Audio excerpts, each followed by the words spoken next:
हम खुद भी रिस्क में रहते हैं, जवान हमारे बोलने पर वो जाते हैं ऑपरेशन में। जंग का मैदान है कि हम कभी कभी नक्सलियों को सफाया कर पाते हैं, कभी कभी हमारे जवान भी शहीद होते हैं।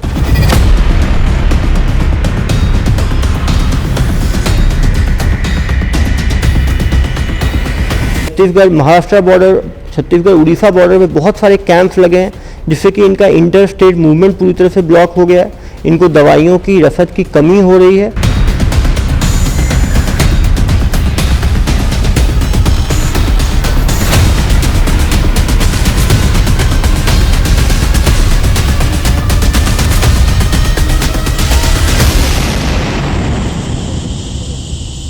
छत्तीसगढ़ में संवेदनशील मसलों की अगर बात करें तो नक्सलवाद को बहुत प्रायोरिटी पे देखा जाता है और काफ़ी सारी राजनीति भी इस विषय में होती है। काफ़ी सारी सरकारें आई, लेकिन नक्सलवाद का पूर्णतया सफाया नहीं हो पाया। नक्सलवाद को करीब से जानने वालों से हम आपको लगातार मिलाते रहते हैं और वहाँ जिन्होंने फोर्सेस की तैनाती की है, वहाँ जो फोर्सेस के तौर पे काम कर रहे हैं, सीओबीज खोल रहे हैं, उस तरह की जो एक्टिविटीज़ हैं ताकि फोर्स उनको डोमिनेट करते हुए नक्सलवाद को पीछे धकेलते हुए आ रही है। तो ऐसे ही एक अफसर से आपको आज मिलाने जा रहा हूँ। दुर्ग में एसपी साहब हैं अभिषेक पल्लव जी, जो लगभग 2016 से नक्सलवाद के क्षेत्र में लगातार अपनी ड्यूटी देते आए हैं और करीब से जाना है इस पूरे गंभीर सब्जेक्ट को। सर, ये बताएंगे कि नक्सलवाद को बहुत सारे अलग अलग लोग अलग अलग तरीकों से डिफाइन करते हैं। आपने करीब से देखा है तो आपको क्या दिखता है, नक्सलवाद का जो चेहरा है या स्वरूप है वो क्या है? नक्सलवाद जो है छत्तीसगढ़ में जो बस्तर में है वो 1980s के दशक में आया। 90s में इन्होंने अपने आप को एक्सपैंड किया। कहीं ना कहीं मेरा मानना है कि उस टाइम 80s और 90s में बस्तर बहुत बड़ा ज़िला था। अंदर तक एडमिनिस्ट्रेटिव एजेंसीज, फॉरेस्ट एजेंसीज का पेनिट्रेशन नहीं था।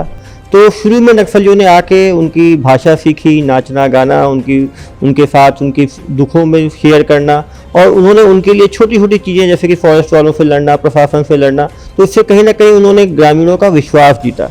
और विश्वास जीतने के बाद उन्होंने जो है शासन के खिलाफ काम करना शुरू किया। सारे रोड काट दिए, स्कूल तोड़ दिए, और तब जाके ग्रामीणों को नुकसान होना शुरू हो गया। लेकिन जब तक ग्रामीणों को अपने नुकसान के बारे में मालूम चला, वो नक्सल भय के कारण कुछ कर नहीं पाए और बस्तर जो 80 और 90 के दशक में था उससे भी बहुत ज़्यादा पिछड़ गया। जैसे कि सर, दंतेवाड़ा को सबसे जो रेड कॉरिडोर कहा जाता है, आपकी पोस्टिंग वहीं रही है दंतेवाड़ा में। तो जब आप जब आप पोस्टिंग आपकी हुई थी, उस वक्त जब सबसे पहले आपने उस फील्ड को जब महसूस किया और वहाँ एक नए सिरे से नए प्लानिंग करके नक्सलवाद को धकेलने या उनको पछाड़ने की एक प्लानिंग तैयार करी, तो उस वक्त स्थितियाँ क्या थी और आप लोगों को क्या तैयारियाँ शुरुआती दौर पे करनी पड़ी थी?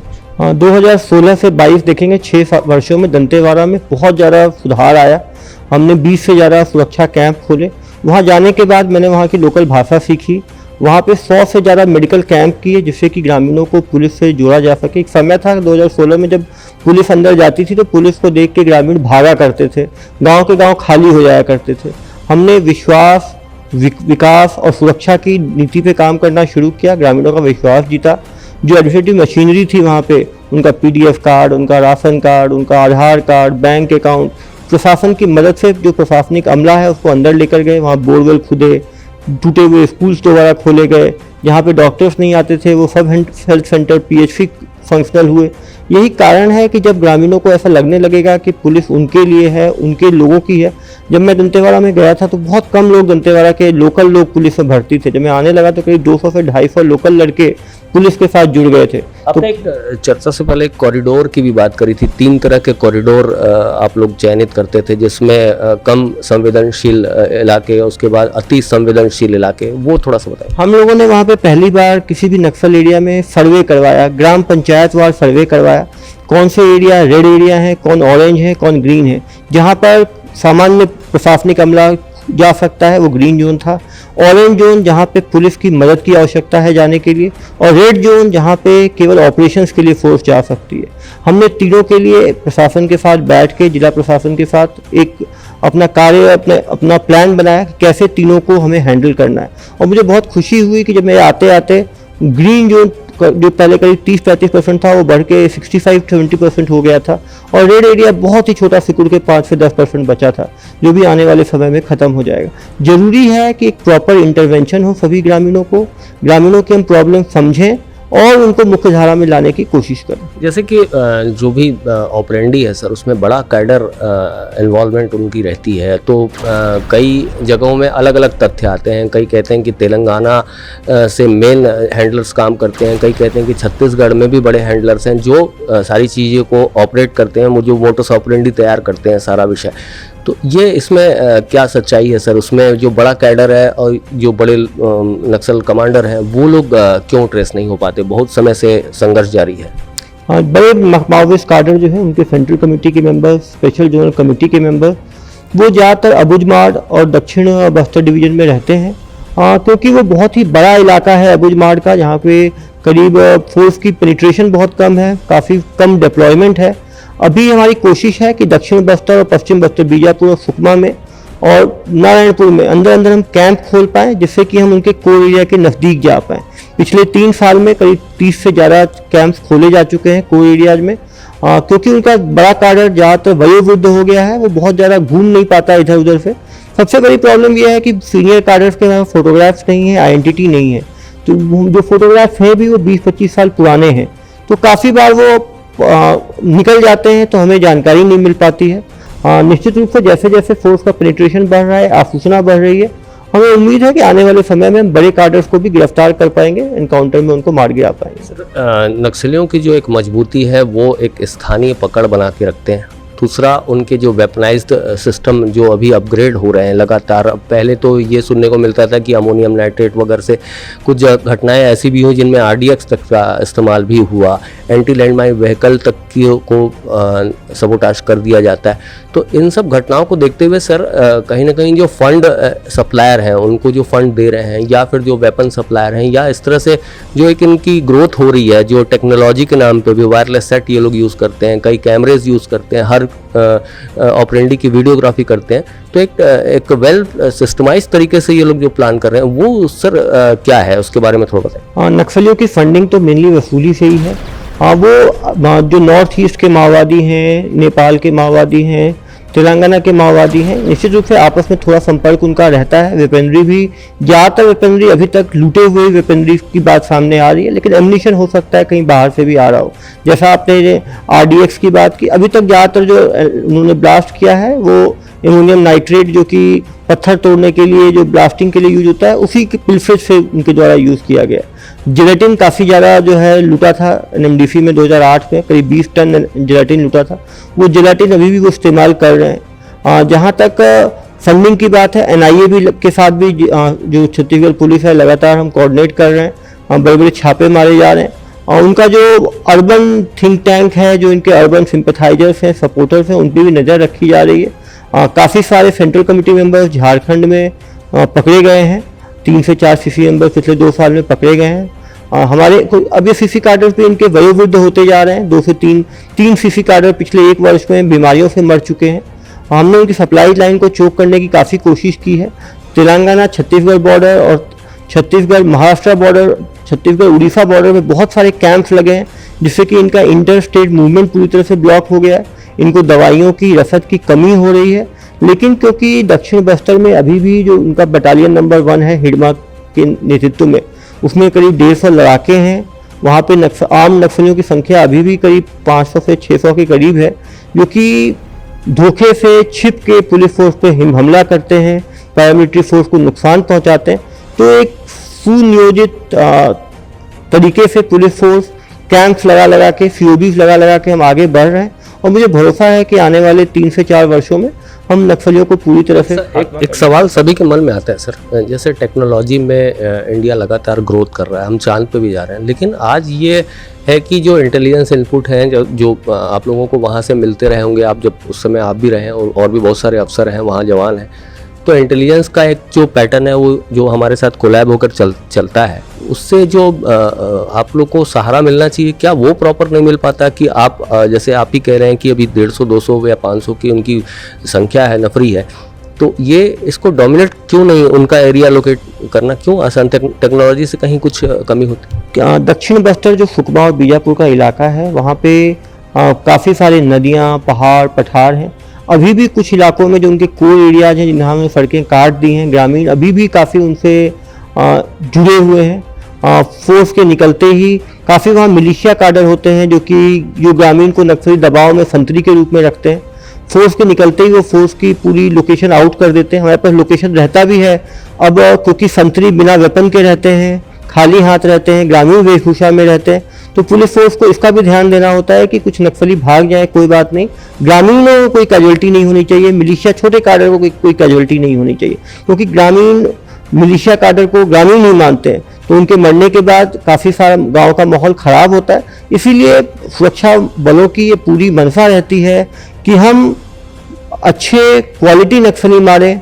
यदि हमें लोकेशन आउट भी हो जाए तो हम दूसरी बार ट्राई करते हैं, लेकिन किसी भी हालत में छोटे काडर और ग्रामीण ना मरें। इसीलिए ग्रामीणों की सुरक्षा के लिए हमें जो है कभी कभी ऑपरेशन हमारे फेल हो जाते हैं, लेकिन जो मैंने कहा आपको, विश्वास, विकास और सुरक्षा, हम गांव वालों का विश्वास लेके समय थोड़ा ज़्यादा भी लगे लेकिन उनकी सुरक्षा को लेते हुए पुलिस जो है ऑपरेशंस करती है। आपने करीब से उनकी ऑपरेंडी देखी है सर, जो उनके हमले करने के पैटर्न है, जैसे कि आईडी ब्लास्ट वगैरह तो कॉमन पैटर्न है, वो तो मतलब जनरली लोगों को पता चल ही जाता है। इसके अलावा भी और क्या क्या पैटर्न है, जिसमें जैसे स्पाइक होल वगैरह भी वो लोग बनाते हैं, तो इसके अलावा और कितने पैटर्न हैं जिनका इस्तेमाल ये लोग फोर्स को डोमिनेट करने के लिए करते हैं? इनके जो मिलिशिया काडर होते हैं वो स्पाइक्स लगाते हैं, प्रेशर आईडी लगाते हैं।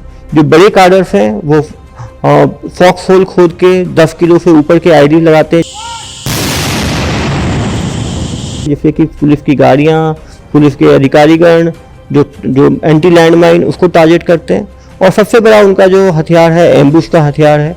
जब भी वो फोर्स अंदर जाती है तो फोर्स को घेरने की कोशिश करते हैं ग्रामीणों की मदद से और एम्बुश करके फोर्स को नुकसान पहुंचा। दक्षिण बस्तर में सिक्योरिटी फोर्सेस को बड़े बड़े नुकसान हुए। टारमेटला में 76 सीआरपीएफ के जवान शहीद हुए, बुरकापाल में 25 शहीद हुए, काफ़ी बड़ी बड़ी घटनाएं हुई हैं। तो इसीलिए फोर्स की ये स्ट्रैटेजी है कि हम किसी तरह अपने वेपन्स ना लूटें, हमारे लोग शहीद ना हो, हम धीरे धीरे करके सीओबीज बना के आगे बढ़ें, हम वहाँ की भाषा सीखें, वहाँ के कल्चर सीखें, वहाँ के रिचुअल सीखें, ज़्यादा से ज़्यादा लोकल लोगों को हम पुलिस में, सिक्योरिटी फोर्स में भर्ती करें।